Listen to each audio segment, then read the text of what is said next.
Firing things up just a bit early on a Wednesday night here at the Voice of College Football. Appreciate you stopping by for the best in discussion, debate, and analysis. Keep in mind that my picks come your way via Patreon and also right here on the main channel. So what you can do is become a premium tier member here on the main channel, or you can go over to Patreon and the feature that Patreon now provides just here in the last couple of weeks. So this is a good deal. You do not need to commit to my predictions for the entire month on Patreon any longer to become a monthly member. You can just snatch up those picks for 1 week at $9.99, 59 and 30 against the spread, 92 and 23 against the money line. That's 92 and 23 against the money line. That's about 80%, 82%, something in that range. And then we got 59 and 30, 66% against the spread. Yes, I repeat, 66% against the spread. That's 10 and 4 against the line last weekend, 12 and 4 the weekend before. So that's at patreon.com. We will leave the link there in the chat. You've got me for an hour. I'll take your calls. We've got one coming in right now. We'll get to it. My intent was to go through the standings in college football and pretty much just pick off every team, if you will allow me, pick off every team and let us break down to a certain extent in like one or two lines.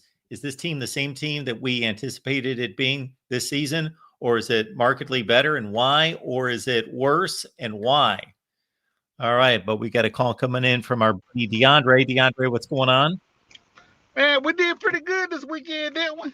I'm telling you. Yeah, all y'all that I know Mark don't like to tell you how to go bet them, but I'm telling you, if you do, go buy us picks. I deal with Wager Talk and a lot of other places, and Mark is way better than all them guys. They're good guys, but Mark is way better than all of them when it comes to college football. And I Well, gamble every weekend. I know I put in a lot less time on it. I know that. You know, they're crunching computers and doing all sorts of stuff, 24/7, 365. Yeah, but when you take 15 picks, I can't remember how many you won last week, but it was over. I think you had 15 picks and you went over 10 of them, at least. And and I guess I shouldn't say this, but I'm saying anyway. I don't do this with yours, but me and some guys, we'll go buy picks from them and cut the cost in half and share them. Sure. And and trust me, y'all do better. I tell them we should come to you, but they like to stick with Wager Talk or Pick Dolls, um, because you're undercover college. But I think sometimes people underestimate how good you really are, um, with picking these games, and you do a fine job. I Well, I mean, you're the one appreciate that that, taught me how DeAndre. to doing. That's You're the one that's that very taught me nice. how to doing the parlays. Yeah, stay away from the parlays. Yeah, yeah.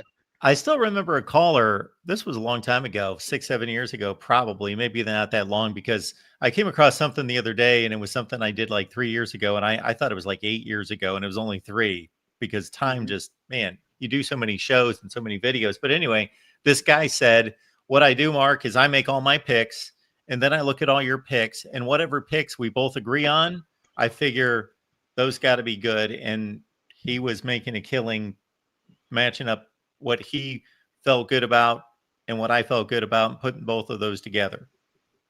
And the problem with a lot of people, Mark, is that, um, like I tell people, you got to have an understanding of how to gamble, and then you also have to have an understanding that you're not going to get rich doing it. When I say get rich, you ain't gonna do a 30 leg parlay or 8 leg parlay and hit it. But I do got a college football question for you. I didn't Yep. see your top 25. I'm sure you did it already. Yes. Do you have UVA over Alabama? Yes. Yeah, I don't get why when I look at the AP poll, that they wouldn't put UVA over Alabama because they beat Virginia, that beat Florida State. So Florida State beat Alabama. So it upsets me sometimes when I see that. Not because I'm a UVA fan. I just sometimes I know you got to sell tickets um, for this college football system. UVA is not a brand name, and you want to keep Alabama and Penn State at them high. But if you're losing and the team that beat the team, that team should be higher. And it makes me mad sometimes when I see stuff like that. Um, Even when Clemson used to do it to some teams, like, why is this team higher than this team for this reason right here? And I couldn't understand why UVA is not ranked higher than Alabama. So, DeAndre, it's funny that you say that because, um, yeah, I honor the head to head. Now, obviously, they've got to have a similar record. You know, if a Right, 2-8 team beats an 8-2 team, they just don't automatically fly into the top 25. right. But they've got to have similar records, and I honor that.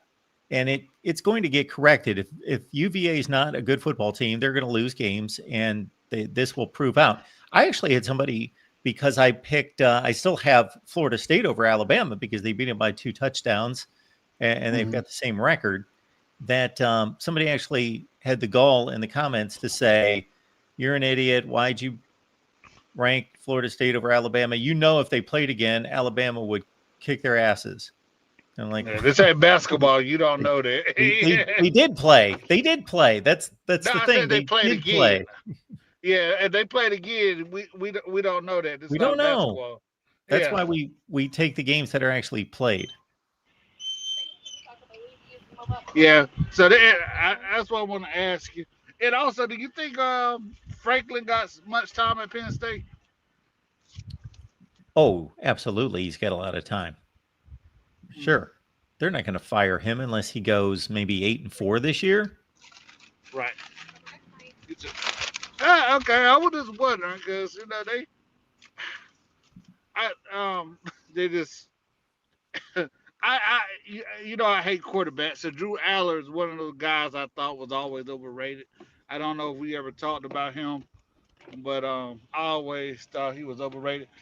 Mark, before I let you go, I do got a quick question. So I Shoot. got in a discussion, and I think you know this. I got family that runs track at Pitt, and I made this argument that Pitt was better than Penn State, far as college football tradition. Yep. I know you say Penn State has a better all-time winning record, and I went through and looked at the Hall of Famers and players like that. So, what do you measure the? How do you tell a team is better?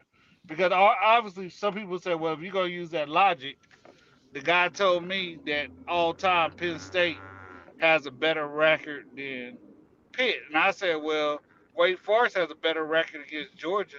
Are we gonna say Wake Forest is a better than record in Georgia? He said, well, they ain't played 100 times. I said, but still, Wake Forest still has a better record versus Georgia. I'm just trying to figure out how do you measure who's a better program? Can you see the screen? Yes. All right. I don't expect you to be able to see this, but what I did about 5 years ago, at least, maybe longer than that, is I went through and I made a bunch of categories, and I've been keeping track ever since and adding each season onto it. And the categories that I think matter. Now, there's some individual categories here about individual player awards that I don't think matter or should be debated. I just wanted to keep track of them. But what I got here is I've got all-time winning percentage. I've Uh-huh. got all-time AP rankings, meaning if you finish number 1 in the country, you get 25 points. If you Hmm. finish number 2, you get 24 points. If you finish number 25, you get 1 point. And I'm not saying that's a perfect um, equation by any stretch of the imagination, because I make fun of the AP rankings as much as anybody. But I think over a long period of time, which has now been 90 years, that is Right. going to, there's not going to be a team that's going to finish number 5 in the country that's like the 20th best team in the country. It's fairly accurate. So there's an AP rankings point system that I include here. I've got bowl wins. I've got major bowl wins. I've got conference championships. I've got the year that the team entered the conference, because something that's not fair is obviously trying to evaluate How many conference championships does Georgia Tech have in the ACC? Because they were there the first. No, they're a bad example. Anybody who was there the first year of the ACC, Duke, Wake 1953 versus Forest. Wake Forest versus Florida State joining in 1992, or those Big East Clemson and teams. Florida State would be a good example. Yeah, the Big East teams that joined a decade later: Virginia Tech, Boston College, Miami, etc. So I actually take the number of years and divide it by the number of conference championships. So it's a percentage based on how long that team's been in the conference. I've got national championships. I've got NFL draft selections. I got first round selections. I've got All-American selections, Heisman trophies, and then award winners at all the various positions, every position, offense and defense. And then I got we had their all-time winning percentage. Here's their winning percentage since 1970, since 2000, and during the college football playoff era. Then it's funny you bring up Virginia tonight, and I know you're just talking about 2025, but I've got rankings here. So what those three numbers are right there is how many times they finished ranked in the top 25, how many times in the top 10, how many times in the top 5. Right. And then I just started working on their conference record all time in the conference. So once you start to put all that stuff together, like I know that I could come up with something else to evaluate these teams, but I don't know of anyone else that's got like 18 categories to go through. So that gives you a pretty good slice of it right there. And I could certainly compare Penn State and Pitt for you. If I could work a spreadsheet better, we could do a better job. But anyway, that's not my forte. Right. And Mark, I know I was going to let you go. How do you feel about Auburn adding national championships to their category? And does Clemson need to go back and add 19? I think it was 1977 when Alabama, Clemson, and Southern Cal all finished with the same record, but UC Southern Cal beat Alabama at Alabama. What was it? About 14 points. Yes. It was a 77. Do you think they need to go back and change it? If Auburn's going to add all these national championships? Well, I don't know if you've seen any of our shows. That's kind of what I'm in the process of doing. Now, what those individual schools, what they determine is up to them. As long as it's not some ridiculous claim. I think all the seasons that I've seen Auburn attempt to claim, I thought were legitimate arguments. Not that they were the sole national champion with no dispute, that they were clearly number one, but they had an argument to share the national championship. I have no issue with that. I didn't mean you got on that subject, and like I told you, I should get a little 1% credit bringing it up, because I think me and you first.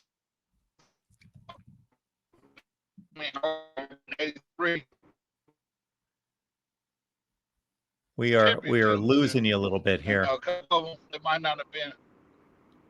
I think I was asking you one time before about the '83 championship. I think I was the first one to bring it up about Miami having national championships and '83. But sometimes, I think Clemson need to go back and claim a couple of championships in '73. Auburn's going to do it too. Yeah, 1977, like you say, that's a mess. 1975 is actually a mess, and 83 is a mess. But appreciate you being here, man. All right, I think we lost DeAndre, but DeAndre's been calling me forever, so I always like to hear from him. Very knowledgeable college football fan, NFL fan, and going back way, way, way back. Caller number 2 tonight. Before we do that, I want to see who's in the chat. Bama fan is Jared. Thanks for being here. Tukey G, of course. And Tukey G alerted me to 2 things last night. One would be that forgive me, but if you would see our StreamYard list of shows from the Voice of College Football, just consider this.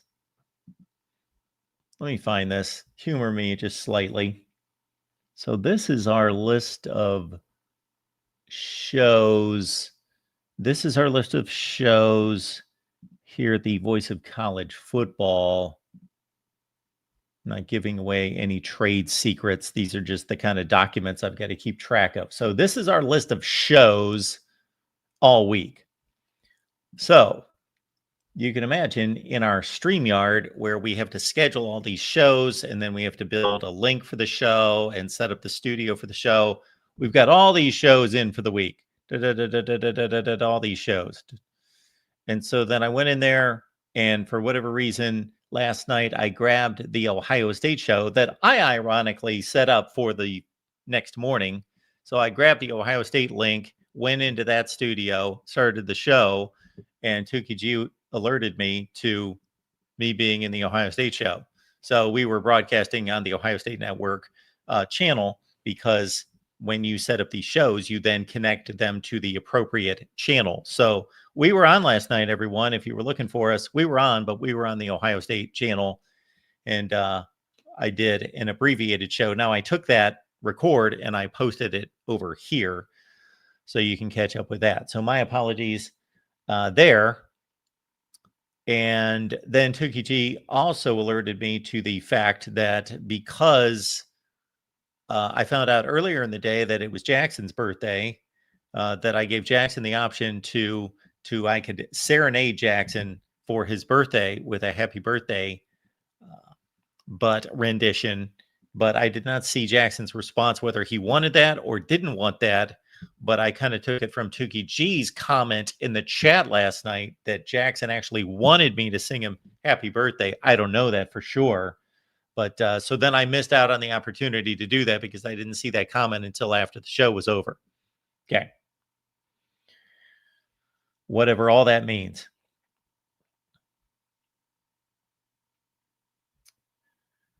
Truth over falsehood.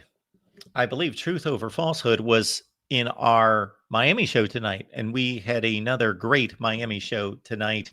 If you really want to gear up for the Florida State Miami game on Saturday night, check out myself and Cam Underwood on the Miami show tonight over on the Hurricanes channel. And then also, even more so, Cam, Big Game James Coleman, former Florida State fullback. And then we've got George from the Renegade Report, myself, the four of us kicking around Florida State Miami. That was on Tuesday night on the Florida State channel. Bama fan, good to see you. Yeah, Caden's here. We're going to take his call in 2 seconds. Drew Aller has no class. There's Jackson. Jackson letting us know that we've got merch. We're going to highlight that in just a second. So just consider 2 of your favorite brands have to be your favorite team and the Voice of College Football. Merge those two together, and you can get merch, koozies, tumblers, mugs, tees, polos, jackets, hats, and you can do that at vocfb.com. And of course, the Amazon links in the description section of this video and all the videos. When you shop on Amazon, please use the link that we provide.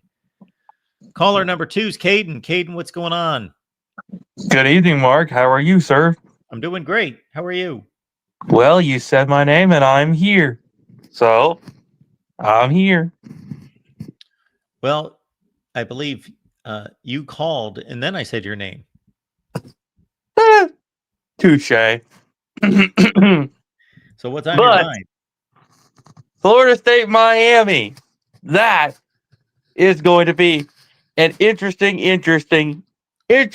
conversation between Florida State and Florida fans. And Miami Hurricanes fans. And Yep. I have Miami favored to win against Florida State or at Miami. But I feel like with Carson Beck, the receiving group they've got, and just the amount of talent they have, that's going to be a win for Miami. That is an easy win for Miami. And I mean, their defense, let's be honest, their defense is ranked what you got in your AP poll number 1 and Ohio State's number 2. No, that the AP poll has something different than what I have. There's No, the I'm talking AP about in poll. your AP poll, Mark. I don't have an AP poll. I have Okay. a top 25 that actually makes sense. The AP poll is the AP poll. My Oh, rankings are my excuse me. rankings. I Those meant are, to say your top 25 that made sense. there you go. Yes, Yes. I do not have an AP Yes. poll. I did not Yes. start the Associated Press. Okay, Okay. I got you. I've got Miami number 1. I've got Ohio State number 2. So I let mean, me I explain respect that. something. Let me explain something. That doesn't mean that I believe that Miami's better than Ohio State. That means I believe that Miami has a better resume to date than Ohio State. It's a resume ranking. No. I know. I completely understand where you came from for that reason, Mark. Yep. And the team with a better resume, I mean, that's going to easily win the number 1 spot in a poll that should make sense. Well, I mean, that's what I attempt to do. Truth to be honest, Ohio State, let's be honest, our schedule this year wasn't really much of a tough schedule this year so far. So far, sure. Because we beat Texas, we beat Grambling, we beat Ohio, and then we just beat Washington last week. And now we're on a bye, and then we're going next week to play Illinois. That game against Illinois, in my opinion, Ohio State wins that game. No questions asked. Julian Sands' first game on the road against Washington, that just gave him, I feel like that was kind of what he needed to get more experience, especially on those on the road game, especially against the team up north, Penn State. If we play Penn State on the road, which we don't play them on the road this year, we play them at home. So I feel like he gets that on the road experience. That's what helps him, become a better quarterback, especially on the road. So he's more comfortable in those, environments that's not in said Columbus. So I would agree. He got if that that under makes his sense. belt this past weekend in one of the tougher places to play, Husky Stadium, Seattle. Did a nice job, 22 for 28. And I will say this about Ohio State. And I told Jackson this and Coach Smoot this. I said, if Ohio State played Alabama next week in Columbus, Ohio State wins that game. And even if we play them in Tuscaloosa, I honestly feel we beat them in Tuscaloosa, but it'd be a close game. Okay. Now, that's just my 2 cents, but I don't think there's anything ridiculous about that statement. I mean, just talent-wise, Ohio State's more talented on defense, and they're more talented on offense. Okay. And have you scouted the Alabama football team? I mean, besides everybody telling me about Ty Simpson, and I mean, Jackson's fans been blowing me up on Twitter about how Ty Simpson's the best quarterback right now in the SEC. Okay, stop it. Jesus Christ. But, I mean, I haven't really scouted Alabama, to be fair. Okay. In truth. So, studying Ohio State, I mean, I'm going to be completely honest, we have a better roster, depth-wise, than Alabama. Okay. If that makes sense. Sure. I'm not disputing any of this. I'm just waiting for something unique or interesting to be stated here. You were waiting for something stupid to be said. Well, I'm trying to keep I said unique or interesting. Yeah, I'm keeping the interesting stuff down today because I don't want to say something stupid. Because I know you don't like stupid comments, but that's just because you're a man of sophistication and class. Yes, I'm quite the sophisticated one. And truthfully told, you're a sophisticated individual. Okay. And well, no, I'm not going to argue or support that one way or the other. That's up to you and everyone else to decide. I don't know that that's a good thing or not, but that's fine. I mean, learning from you and how many times I've had to argue with you, and the little hair of advice you give me once in a while, but I ignore it. But time progresses. All right, Caden, you got anything else for us? I do want to do one more thing, a little surprise for someone. Jackson Johnson.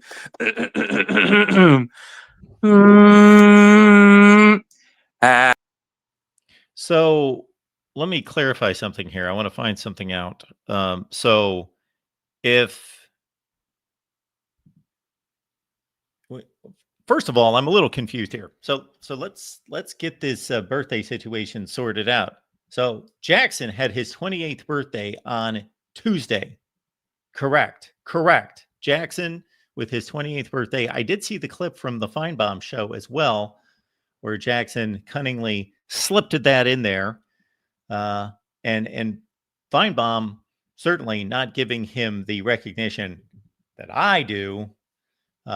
But that's not to be expected because obviously Jackson is our own here. Now I'm finding out, is this true? So I need some confirmation on this. Do Jackson and Minnie share a birthday? Minnie, when was your birthday? Was Tuesday Minnie's birthday as well? Somebody confirm.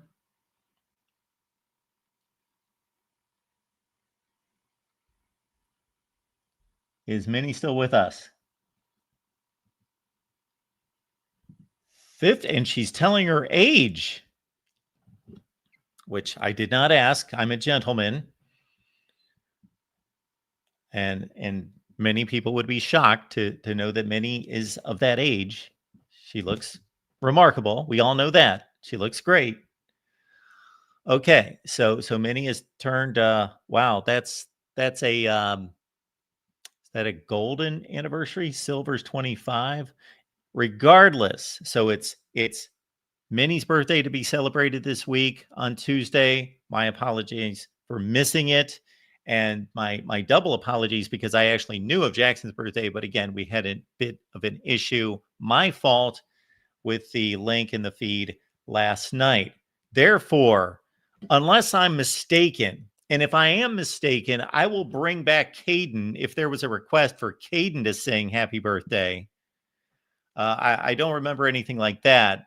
And it's certainly not like Caden to overstep his bounds.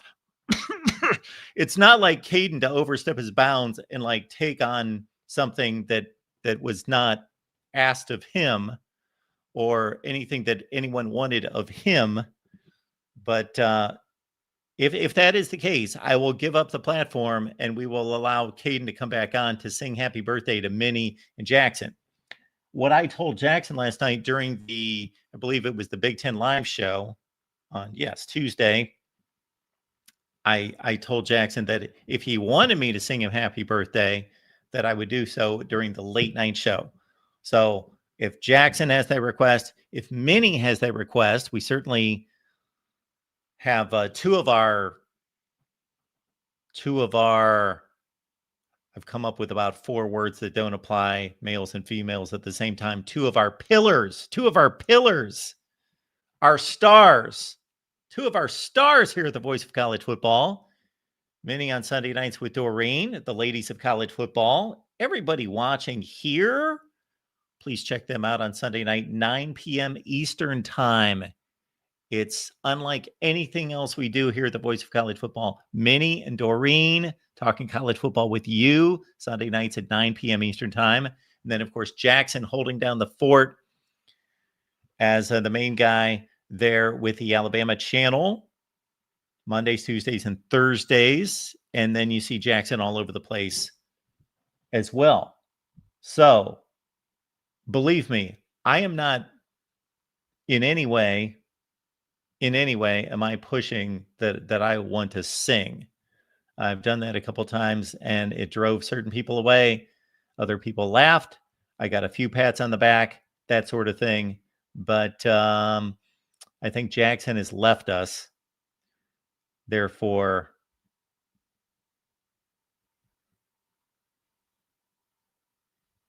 I don't see anything there in regards to, but I'm always willing to maybe Christmas time was the last time I went to the Velvety Pipes. Speaking of which, Michael Hoag's on the line. Michael, what's going on? Hey, Mark. Good evening, sir. How you doing? I'm doing just fine. How are you? Pretty good. Your pipes are going as ever. Oh, I'm sure they are. Well, when I said that a few minutes ago, I don't know if you were on the line yet, about DeAndre being our first caller tonight and being the guy that's been around about as long as anyone. I would say that about you as well. No, Mark, I would have people coming from their graves to kill me and join them in their graves if I was to see. That's how bad it is. Well, unfortunately, I can think of about 4 people that have gone to their graves. God rest their souls. Rest in peace, of course, that were regular viewers here at the Voice of College Football. Yeah, God bless Jeff as well, man. Jeff, yes. Anyway, was you kind of surprised about what happened Sunday morning in Fayetteville?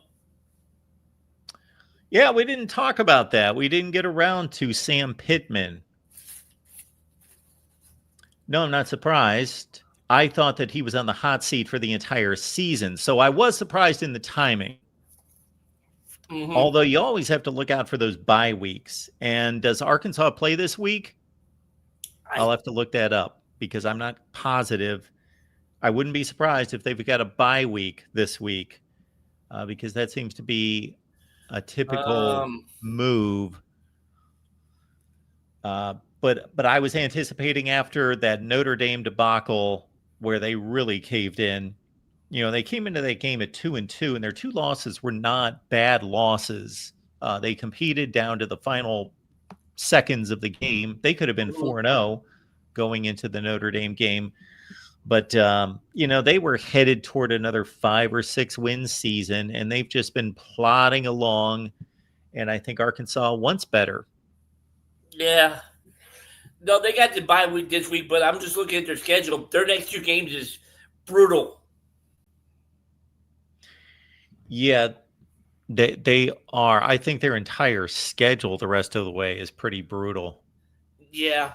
Well, maybe the exception of Mississippi State, but I guess they're playing pretty good this year, too. They're playing pretty good. They took Tennessee to overtime. Yeah. All right. Have you started looking at the games for this weekend yet? We looked at the Big Ten games, so I did a double dose of Michigan podcasts this week and last week. I was on the Bigger 10 today. So I recorded that with the guys, and we went through the Big Ten schedule. And while it's void of marquee games, I do think it's rather entertaining. Then we looked ahead to the next week's schedule because much of what you like to talk about is looking at the networks and the various times. And so we looked ahead to the next week, and wow, it's a big week in the Big Ten the following week. Yeah. All right. I don't know how stacked you are with callers right now, but can we look at Purdue's schedule for this month? This is something I think that's on the minds of everyone watching, to go to Purdue's schedule. I think this is right at the top of the list. I know it's not, but I just want to think this is why people tuned in tonight. No, I know. I can imagine that people were just thinking, I'm going to watch Mark tonight, and I'm hoping, I'm pleading, I'm wishing beyond everything that he would go through Purdue's schedule tonight. I'm just joking with you. I know. And just for this coming up and stuff like that. We'll get to it. Takes me about 18 clicks. There we go. Okay. And we've certainly given Minnie way too much time on the screen here. So we'll get rid of Minnie. Happy birthday, Minnie and Jackson. And okay, Purdue's schedule. So obviously they just played Notre Dame. They had a bye week. They've got Illinois at beautiful Ross-Ade Stadium this Saturday. Yeah. How do you see that one going? I think it's going to be a decent game. I think Purdue's going to put up a fight. I think that Brett Bielema is going to battle complacency this week. But those players should remember what happened last year, number one. Number two, that they should remember only 2 weeks ago that if they didn't come out ready and prepared, that if they can get obliterated by Indiana that they can lose to Purdue. So I think he's going to battle that. But Brett Bielema is an excellent coach. So I expect Illinois to win that game by about 2 touchdowns. Well, okay. I was thinking it might be something like last year's result. Well, it could be. Sure. Yeah. But anyway, as I was saying, I'm taking it a 4-game stretch and stuff like that. Do you think with this schedule they can go 2-2 or 3-1 for the month of October? If they go 2-2, I think I think they could go 3-1. Now, I'm not expecting it, but if they split these first 2 games against Illinois and Minnesota, they could win the other 2, certainly. Northwestern, I watched their highlights against UCLA, and that's a rough bunch. They are the second worst team in the conference, I believe. And I seen, speaking of UCLA, I seen they fired their offensive coordinator. Yes, they did. So, I don't know who's going to be doing the play calling there now. Oh, you would have to ask that because actually we talked about it in the Ohio State show. Like, we didn't talk about it for 10 minutes, but it was brought up, and it's a name. It's a common name in college football. I'll look it up here in a second. Can't remember who it was. Okay. It's an experienced offensive coordinator. Okay. Yeah. So, but my guess, my true guess in those 4 games is that they're going to go 1-3. Who would they lose to? They're going to split the Northwestern and Rutgers games, and they're going to lose the other 2.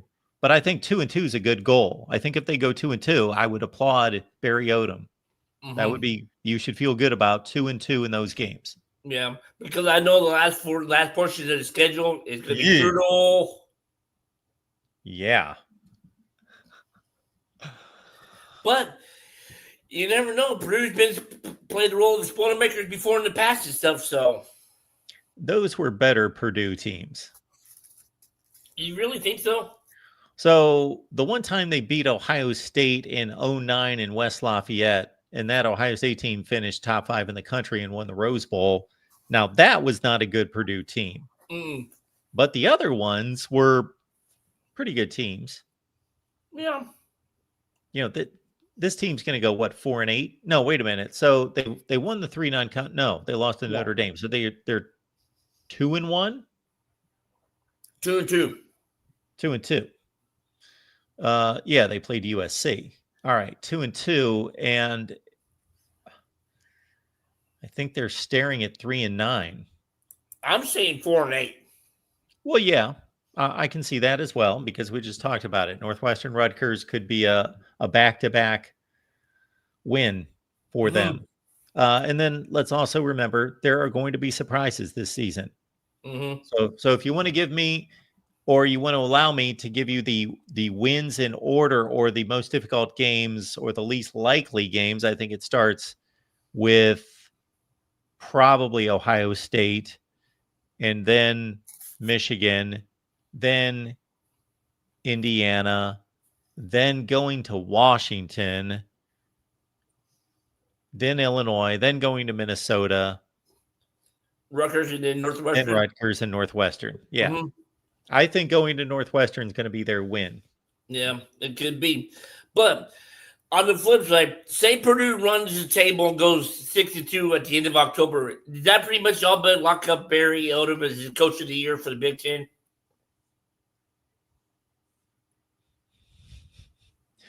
If Purdue wins their next 4 games? Yes. Well, yes. We could make all sorts of statements like that. If Virginia wins the rest of its games, are they going to win the national championship? Yes, they're going to win the national championship if they win the rest of their games. They're not going to win the rest of their games. But just look forward to playing Illinois this week. I am. And I don't think it'll be a 2-touchdown win. I think it'll be maybe 7-10 point win, maybe. But who knows? 10-14. No, I was just wondering stuff like that. But who was it? Yeah. So what is the Alabama Vanderbilt game on ABC, or is it going to be the SEC network? I don't know. Is that the next thing we're going to look at? Yeah, that's my last thing before I let you go. Okay. We're going to look at Michael is wanting to know about the Alabama-Vandy game, which I'm guessing is a 3:30 game. Mm-hmm. It's on ABC. Okay. Cause I got a feeling that's gonna be a sneaky good game, and probably it might could have a good day against them, but we'll see what happens. We will always see what happens. There's never been any truer words ever spoken than we will see what happens. That is true. All right, sir. Thanks for letting me take part of your Wednesday night. Enjoy Thank the you, rest Michael. of it. And Appreciate I'll catch it. you soon. See ya. All righty. Bye. Michael Hogue, new fan there. We got Rob stopping by. Rob, what's Hey, going Mark. on? Hey, how you doing? Hey, so I'm good. How are you? I'm good. I just got off work, so I unfortunately missed the show for the most part, but I was listening to Michael there, talking about Purdue as always, which is always a scintillating and exciting time. Yes. Who else across the country does an hour show every night and about 15 minutes is on Purdue? Hey, you know what? We're a Midwest show, aren't we? Ohio State, Notre Dame, and of course you got to throw the mighty Purdue in there as well. Well, please don't pigeonhole me, Rob. We're a national show here. No, I know. I'm just joking. Yes. So the title of your show, it's a true go ahead. democracy is what it is. It's a true democracy. Whomever calls, they can talk about their team. That's what it is.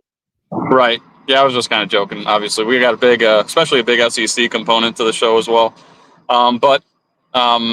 I had a thought about the show title is what do we know? And I would just say we don't really know much. Like, to me, it feels like at this point in the season, it's harder to differentiate the good teams from the mid teams from the bad team. Like, it's probably a little easier to pick out the bad teams at this point, but like, I think I know, like, Miami's a title contender this year. I think that. I don't know that, but I have if somebody put a gun to my head, I would say, yeah, Miami's a title contender.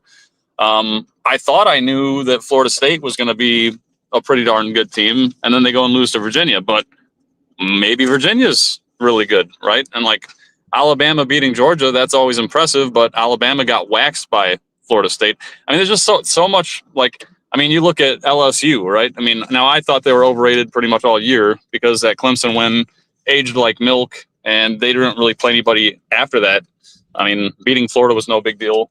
So I expected that they would lose to Ole Miss, but I thought they would lose worse. And then, yeah, I mean, it's a weird year. I just feel like there's not a team that separated itself from all the other teams. Even like last year, we had less of that, but it was still more, I think, concrete by this point in the year. Last year, it felt like. I think the only thing we know is that Ohio State is the best team in the country, but I think even then it's like, I think that's true, but like, I mean, Oregon could be there. I mean, it's hard to say. What would you lean towards as far as, I mean, I think we talked last time and, you have Ohio State as number one, but yeah. What are your thoughts on like the parity this year? I've got Ohio State number 2. Oh, do you? Oh, okay. Yep. I got Miami number 1. So this is what I think is that somebody asked a question last night that led me to make this statement that the one team that I think has risen the most or proved the most that I was unsure about to start the season, that I knew was going to be a good team, a top 10 to 15 team that I think is truly a national championship contender, is Miami. Yeah. They have played the best against the best schedule. They have played 3 legitimate opponents. Now, people are going to go crazy. When I say legitimate, I mean it wasn't Georgia State and App State and those sorts of teams. Oh, right. Obviously, the teams that they played were not great, but they played Notre Dame, who I still believe is one of the 10 best teams in the country. And they beat them more solidly and handily than the final score would indicate. Not that Notre Dame could not have won the game in the last minute, because they could have gotten a stop and won the game, but they didn't. So Miami played extremely well against Notre Dame. They took a South Florida team that, again, I don't want to go crazy about overrating teams, but South Florida was coming off multiple score wins against Boise State, and they beat Florida. So they're a very good group of 5 team. And Miami didn't just beat them, 27-10. They just destroyed them. And Right. then again, this Florida team, again, is very dysfunctional. Got a quarterback that's throwing every other pass to the other team. I get it. And they're very dysfunctional, and their coach is about to get fired. But they're still a top 15 talent team in the country. And they still outplayed LSU in Death Valley and only lost the game because of DJ Lagway. If he would have thrown 3 interceptions instead of 5 interceptions, they would have won the game still. Right. So they're good enough to compete against like top 10 and 15 teams in the country. And Miami just really just controlled the whole game and just, 26-7. They just controlled the game. It was never in doubt. And so they've played the most impressive to me. And I don't see any real weaknesses. Every team has a weakness, but I don't see any glaring weaknesses on that team. Right. No, you're absolutely right. And going back to Florida, they almost have like the inverse problem that Notre Dame has. Like their defense is stout and they've been showing up. It's just their offense has been pathetic. Whereas Notre Dame's offense has been really good and their defense has been pathetic until they played Arkansas. I guess that's a get right team nowadays. But yeah, no, I agree. Miami to me is the most impressive team. Although I would say Ohio State still is like, to me, with the amount of talent they have, and Julian Sayin, I think I believe he's one of the top rated passers in the country. Last time I looked, I'd have to look it up again, but he's been playing very well. And we know the talent that they have at wide receiver. Until somebody takes down the champ, I would still put them, certainly my top 2. But I agree with Miami. Everything you said, they're very impressive this year for sure. So I think I made this comment to you a few weeks ago, is that when I think it was especially after like week 1 and maybe even week 2, when we were playing the whole game, how good are they? Well, they beat them. Well, how good are they? And pushing it down the road, that I'm just more sure about Ohio State than anybody in the country. So I don't necessarily know that they're the number 1 team or the best team. I think if I had to choose, I think they're the best team, but I don't know that. I don't have a strong conviction that they're the best team, but I'm the most sure that they're one of the like top 5 teams. Right. Like Texas might be there, but they could fall off. Georgia might be that they could fall. Like anybody else that I name, I'm more sure that Ohio State's going to stay in that tier. Yeah, well, and you feel better about that because Ohio State is one of the only teams that I can think of that has never really had a dark period where they've made the wrong coaching hire and been punished for it. Look at all these other programs that have gone dark over the years. Alabama had a dark time before Saban.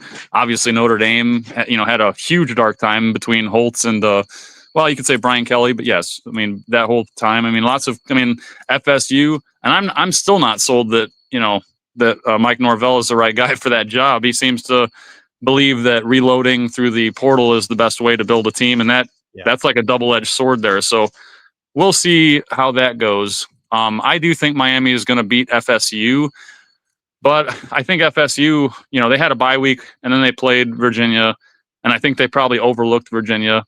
Not trying to take anything away from Virginia, but I don't think Virginia is as good a team as Florida State, just based on like both teams at their height, what they're capable of. So I do think Florida State's going to make that a game, but I would take Miami in that game as well. But yeah, I totally agree with everything you said. Well, I'm gonna have to let you go, Mark. My dogs are getting at me, so I got to go take care of them. Sounds good, Rob. Appreciate the call. Yep, thanks.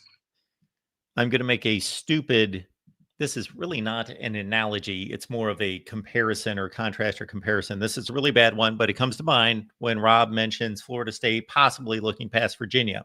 So I don't take teams off the hook to say, well, they only lost to them because they were overlooking them. You know what? Don't overlook anyone. And I know that Rob wasn't doing that. He was just stating that they could have overlooked Virginia. So I do believe that that's a thing, that happens. We talk about that in bowl games when a team's disappointed about their bowl landing spot when they wanted to make the playoffs, for example, and then they wind up and then they let down against what's supposed to be an inferior team in a bowl game. And we say, well, they were overlooking them. They didn't care. They didn't want to be there. And that may be true, but I think that that's invalid and shouldn't be taken into consideration in terms of ranking teams. Just to say, you know what, we're not going to drop them in the rankings that far after that bowl loss because they didn't want to be there. But in terms of overlooking situations, again, this is a poor analogy. But you know what flashed through my head was when I was in Connecticut last month, I played miniature golf with my son and his wife and my daughter. So my son and my daughter in particular have played miniature golf for years. Not that we're like pros, like we go every other week. You know, we go like when they were 10, 12, we would go 3 times a summer, go to the batting cages. They were big baseball, softball players throughout their school days in high school. So we would play miniature golf. I've never lost to either one of them. Never. Like they're really good athletes. They were good athletes in high school, my son and my daughter. But in terms of miniature golf, they never golfed for one thing, neither one of them. And so I'd play them in miniature golf and I would always dust the floor with them and win, and never lost to them in miniature golf. Now they're adults and I still haven't lost to them as adults. So we walked out onto the miniature golf course and I like to win. I don't go out there just to, you see these people playing miniature golf and they don't even let the ball finish rolling and they just kind of bounce it around and they try to, it's just a mess. No, I take it seriously. I want the best score that I can deliver. But it never crossed my mind that I could possibly lose in miniature golf to my son or my daughter. It didn't cross my mind at all. And then what ended up happening? I lost to both of them. So you can overlook people. All right. Before we bring on Jackson, I want to address this down here. Why is Miami good according to what criteria? I think I just explained that, Bilal, right? When you wrote that, I was explaining that. We've got truth over falsehood. So I would like to honor his question here. And Mark, when you get the chance, explain the ACC scheduling question. I don't know what question that is. I had, please. And when are you going to become commissioner of college football? Well, those days are probably long gone of me doing that, but especially since there hasn't been one. But it's a nice sentiment there. I do appreciate that, but I don't know what your scheduling question is. We will have to table that for another night when you can put that into your actual comment. I don't know what your scheduling question is, but I love talking about schedules. It's one of my favorite things. So we can do that another night. Jackson stopping by. Jackson, what's going on? It's going very well, Mark. How you doing tonight, good buddy? I'm doing great. How was your birthday? Oh, it was awesome. Had some steak and cake last night, and still got Steak some and cake. Yup. Nice. What kind of steak do you like? Oh, any kind, really. Yeah. Like, Good New York it's- strip or porterhouse or any kind, really. Like any put kind. one in front. Yep, put one in front Excellent. of me. I'm there. Very nice. Excellent day. Oh yeah. But I will say though, I saw the news today that the Big 12 is deciding to have a game in London for 2026 where Arizona State and Kansas are playing one another. I'm kind of mixed on that, to tell you the truth, because what does this mean for the home schedule, for the conference opponents and all that? But on the other hand, if it's just for a non-con game, I can deal with that. But it's a good way to get people watching the Big 12. But then again, it's also a good way for people to watch the Jacksonville Jaguars. Well, I'll say this, Jackson, and you know everything I'm about to say. You know this anyway, but to make some points to the audience. Number one, what Jackson means when he says a non-conference game is, if you've been paying attention in the Big 12 in particular, but also in the ACC, we had one of these games this year, North Carolina State and Virginia, where they're two teams in the same conference are playing, but it's not a conference game. Because what they've done is the conference schedule is the conference schedule, but they went out and wanted to add a non-conference game, and they just figured we'll play somebody in our conference, but it will be a non-conference game Then, of course, what happened with the realignment with the 4 teams coming in from the Pac-12 to the Big 12, they already had games scheduled, Arizona and Kansas State in particular, Utah and Baylor the previous season, and those turned out to be non-conference games, even though they were conference games. So Jackson's saying maybe the Big 12 would want to do something like that, because it does become tricky because you got 9 conference games.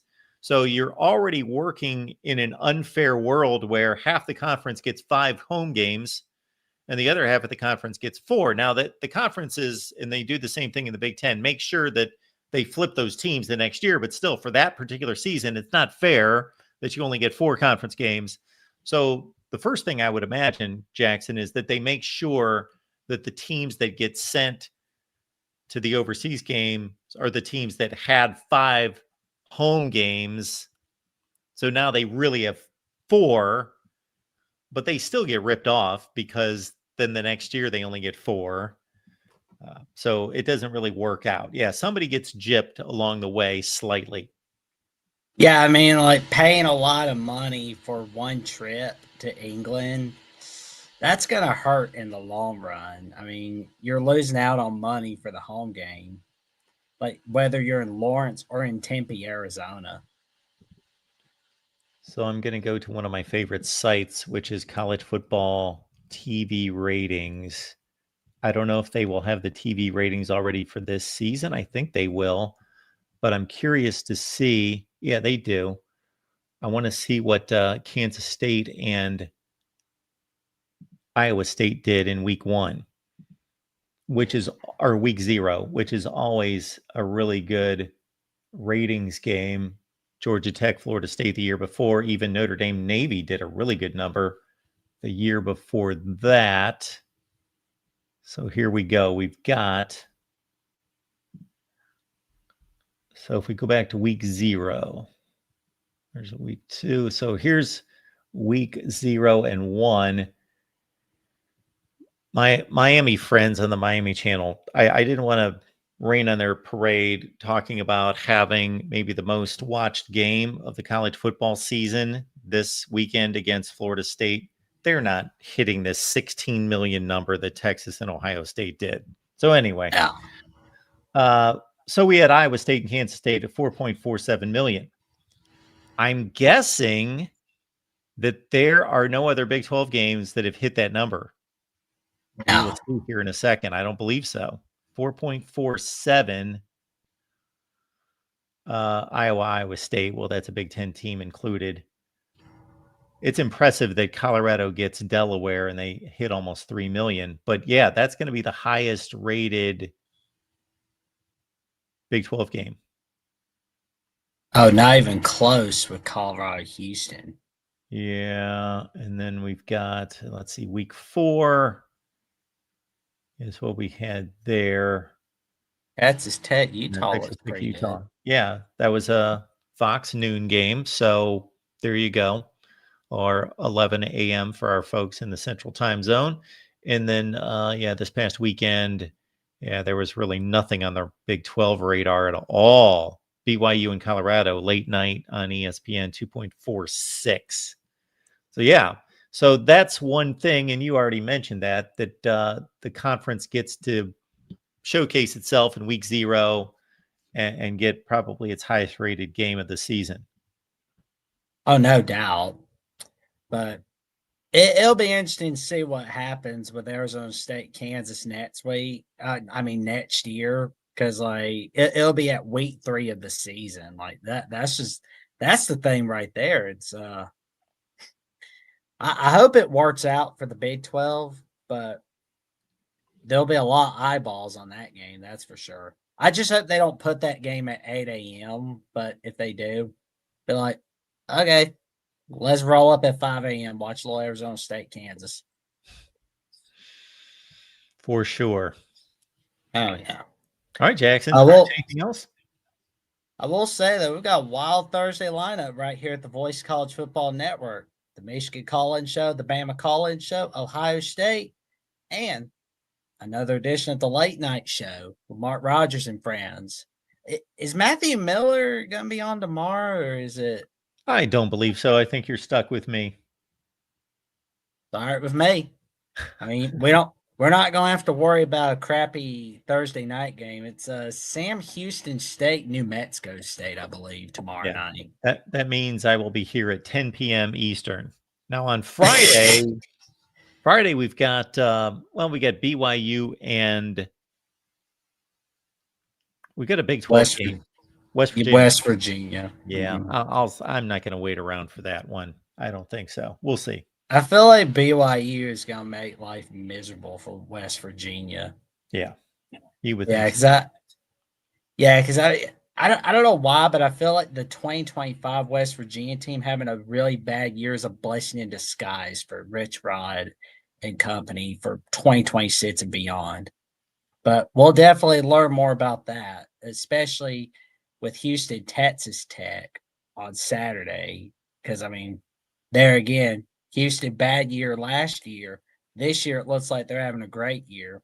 Although they look kind of sloppy against Oregon State, looking ahead to Texas Tech. Yep. Houston, undefeated. All right, Jackson. I'll be seeing you, Mark. Appreciate you being here, man. Always. And again, a happy belated for Jackson. I wanted to address this comment by Jared down here about Iowa State, Kansas State. Yeah, that was a standalone game, meaning there was no competition on any networks against that game. If there was a game on ESPNU, Saginaw State, and somebody.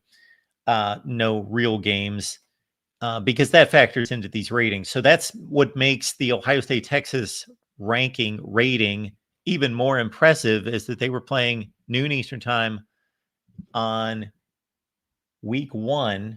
So take this into consideration. It's week 1. Ohio State, Texas do 16.6 million. And there were other games taking away from that. So the second highest noon game was Iowa State. No, that was the week 0 game.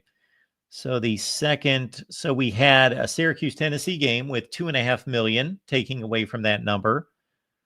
We had Mississippi State Southern Miss with 771,000 taking away from that number. So nothing too major, but probably 4 million folks watching college football that took away from that Ohio State Texas number. All right, folks, I'll be here at 10 p.m. Eastern on Thursday night, and I still have, as I'm searching for my StreamYard link, still have quite a few things that I'd like to run down. There was a reason why I went through all these Virginia all-time horrible rankings. It was to produce a video, so I don't want to waste my time going through all that. I'm going to produce a video to set a caller or a commentator straight on Virginia football all time. And then I also accumulated all the numbers of the 4 conferences, their overall record, their record against FCS, G5, and Power 5 to kind of size up the conferences as well. VOCFB.com. We've got your gear so you can put together your favorite brands, which means the voice of college football, and combine that with your favorite college football brand. And there you go.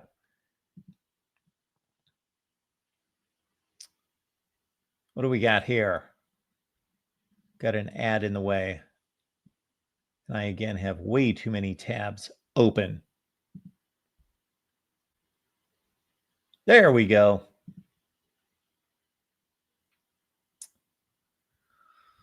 So there is the main network channel, the generic, if you would, Voice of College Football merch. But let's say you're a Michigan fan. All you have to do is go to the tab right there, teams, and find your team. And we've got about 20 or 25 covered right there.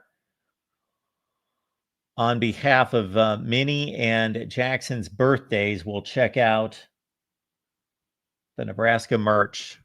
There you go. Get yourself a hat. We got a couple different varieties. We got the black, we got the red, we got the camo. We got the tees and some type of a sweatshirt there.